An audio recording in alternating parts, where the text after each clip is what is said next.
Hello guys, welcome to my channel. In this session, we'll see one more activity which is available under control flows in UiPath Studio. That is nothing but we call it as for each activity in UiPath Studio. So for that, I'll create one new sequence. I'll explain you with the help of an example. So I will use the sequence as the example.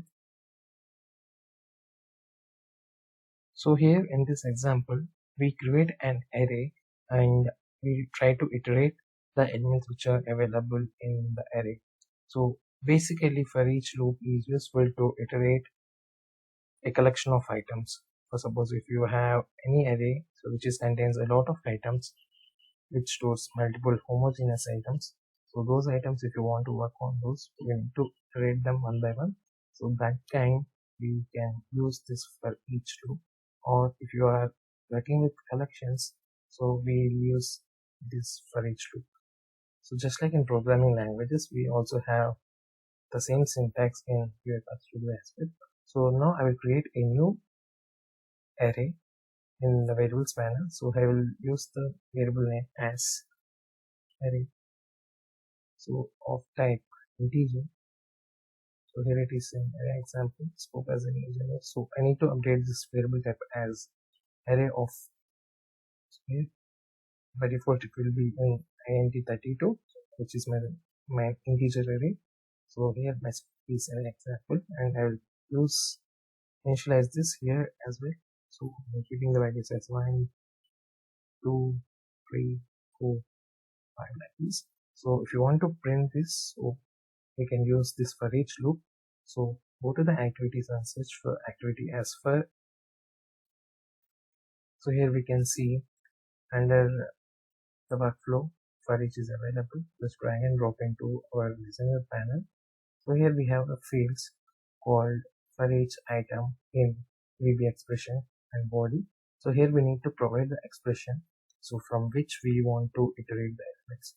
So array is my variable. So from array we need to print the values into our console. So I will use this array as my VB expression. So and in the item, so here I need to declare one variable. So this item will store.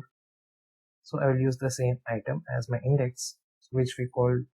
So here this one is called, this item is called as an index, which refer to the array index. So by default it will be begin from 0, 1, 2, 3, 4 like this, but which is similar to our programming language index. So here I will keep a variable. So here we can see that message as well, saying 0 based.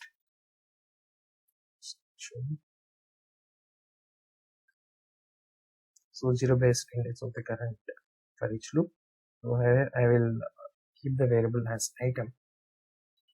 So this will point to the elements, and here my variable type is teacher32. So here in this item, whatever the value coming from the array, it will store here. It will store in the item, and we can use print with the help of this body.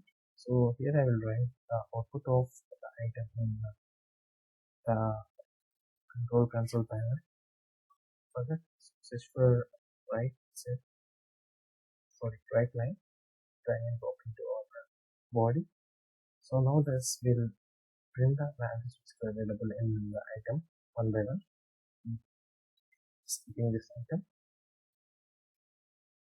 So we need to, as it is an integer value, so we need to convert this into string to print on the console window. So here it is, now the errors are gone. So once we run this, we'll get the values which are available in the array.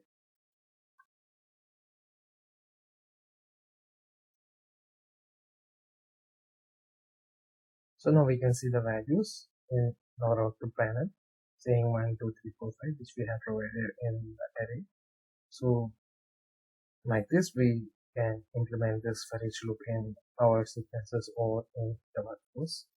I hope you like this video. Please do subscribe to my channel. Thank you.